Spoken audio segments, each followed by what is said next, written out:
Hi guys, good morning! So, for today, nagagawin ni Inday ang roca salad. Yan. Ito na, boil ko na, steam ko na yung beetroot. Ang quinoa na boil na at ongoing pa din ang ating edamame para sa ating salad later. So, maagang nag-prepare si Inday kasi maaga ang alis nila later. Dadalhin sa labas yan. So, ating recipe naman ay ang eggplant and casserole pasta. Ayan. So, ito na yung ating pang-salad. Hindi ko pa nahihimay kasi kakadating lang. Ayan, guys. At syempre, nagluluto na ng whitey si Inday para sa almusal ng aking sir. Hi, guys. Ayan na ang roca para sa salad later. So, tapos ko na linisin siya. Iwash at tanggalin ng mga sticks.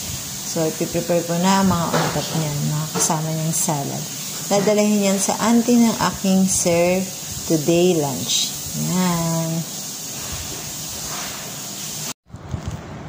Hi guys! Ayan na ang ating for salad today. O, diba?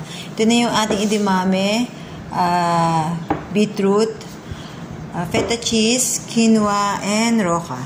Tapos, ito na yung dressing ni Inday na ginawa. So, sasalin ko na lang yan later sa jar para sa pag-alis nila. Ayan. So, papakita ko.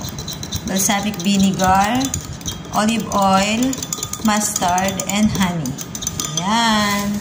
So, ito naman ang ating on top na mga seeds ng ating salad. Pumpkin and sunflower seeds. Yan. Okay, guys. So, guys, ayan. Tapos na ulit ang ating salad. Ang roca, beetroot, and feta cheese salad on top. Ayan, guys. Ito na rin ang ating dressing na isalin na ni Inday sa jar. Okay.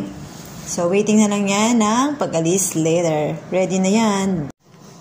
Hi, guys. Ayan ang ating eggplant and casserole pasta. Ayan. So, for oven na yan for 30 minutes. So, ayan, guys. Tapos na ang ating eggplant and casserole pasta. Ayan. Tapos na rin ang ating salad. So, waiting na lang sa kanilang pag-alis later.